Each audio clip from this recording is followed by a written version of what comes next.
I want to note that the announcement today by Mr. Homan, we are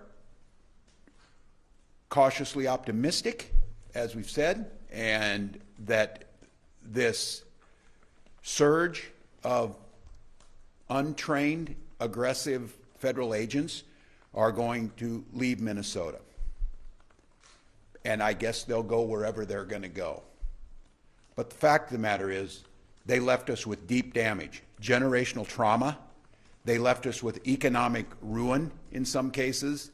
They left us with many unanswered questions. Where are our children?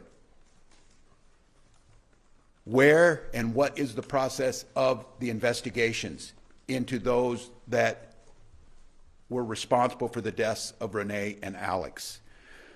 So while the federal government may move on to whatever next thing they want to do, the state of Minnesota and our administration is unwaveringly focused on the recovery of what they did.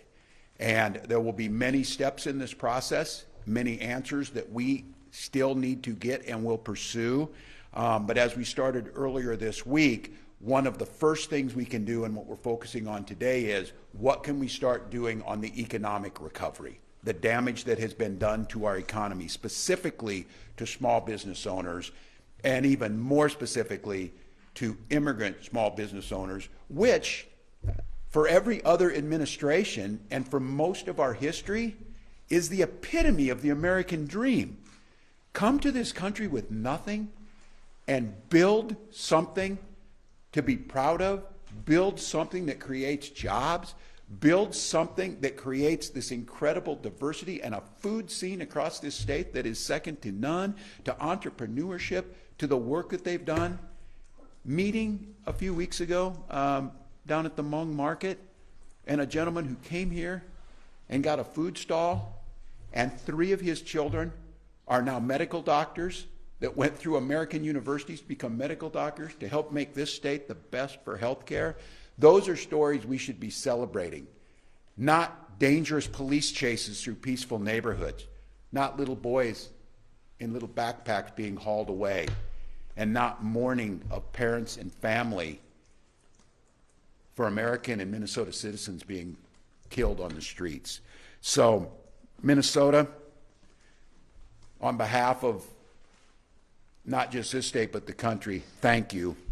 That same energy now needs to be directed towards recovery, to finding ways that people have done during these challenging months to go forward. So I want to say this damage is still being assessed, but we do know, and you're going to hear from some folks, you're going to hear from Henry, you'll hear from Commissioner Verlick about where we're at on the front end of this, and we're going to be proposing a reinstitution of our small business emergency fund. It's what we used very successfully during COVID in the recovery and the economic recovery that we saw in Minnesota that outpaced most of the rest of the country. We're going to be proposing a first-time $10 million one-time targeted loans, forgivable loans, that we know, and I want to be very clear, is a very small piece of this, but what I am going to challenge as we get ready to start here in a few days, the legislative session, this legislative session needs to be about recovery of the damage that's been done to us. I am also asking our team, and I'm going to make appeals to our federal delegation, the federal government needs to pay for what they broke here. There are going to be accountability on the things that happen, but one of the things is the incredible and immense costs that were borne by the people of this state. The federal government needs to be responsible. You don't get to break things and then just leave without doing something about it. So we're going to be asking the federal delegation to be investing and doing the things necessary. We have been in contact with federal leadership as a negotiation is happening right now on DHS funding and all of the things that we have an expectation, whether it be the investigations, whether it be going forward, no masks, because this, I got to tell you, one of the things, and I'm in contact with a lot of my colleagues, both at the federal level with the Senate and the House, but especially governors.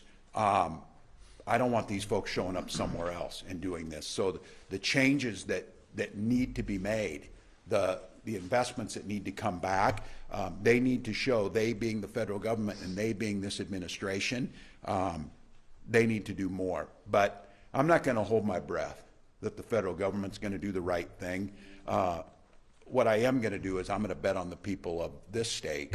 And when we come into this legislative session, an expectation is this should be a bipartisan effort to protect these businesses, to protect what we have in Minnesota, to make changes here to improve this state. That should be very easy. And I think we've seen just some of the data surrounding this. There's very few things in this state that are more unpopular than what just happened to us. And there's few things that are more popular than recovery and supporting small businesses. So Minnesota, I know you've been through a lot. I know that we're still in the deep part of winter, but it's going to be 40 today here.